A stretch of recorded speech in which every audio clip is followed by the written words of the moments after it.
гэртээ ирсэн байна. Тэгээд нэг юм шилтол идэж байна. Хийж байна. Ийм жижиг зүйлсийг хийж болох стрессгүй байх талаар нэг ном уншсан. Японы юмас гаралтай ном. Би тэр номоос жижигхэн бас ярьж бодоод удахгүй яаж юм. Тэгээд хүмүүсээс суралцсан зүйл гадаадд байхдаа суралцсан бас зүйлс.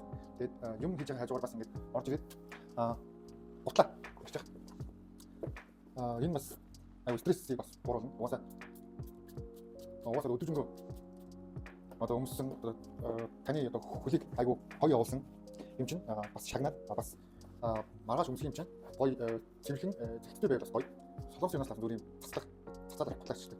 Энэ аюу гоё зүгээр гаднах одоо тоосын авч байгаа зүг энэ жоохон илгэнд болох гаднах ингээд сайхан ер нь арай бол орж ирээд өмсөн гутлаад амжилж тавиад тэгээд угаасаа маргааш босоод өмсөн дараа нь өмсөх учраас гутлаад ингээд сайхан цэвэрлээд өмсөх нь гоё баярлалаа гэдэг. Тэгээ бас дараа нь өөрөө өмсөх учраас тэгэхээр жижигэн зүйл эмх тэгттэй байхаас хамаарч амьдралын стресс тэгээд ер нь амар зүйл амжилтаа мөнгө төртэй холбоотой. Тэ амар стресстэй мөнгөгүй тэ амьдрал систем юм байна. Тэр болгоноос бас жоохон ч бас стрессийг бас бууруулж байна. Тэгээд боломжтойгоос угаал хийдэг. Тэгээд энэ бичлэн өөрөө готлоод ингээд өөрөө готлоод ингээд өмссөн бол ингээд бүгдийг сайхан орой орж ирээд арчаад боломжтой болох байгаа.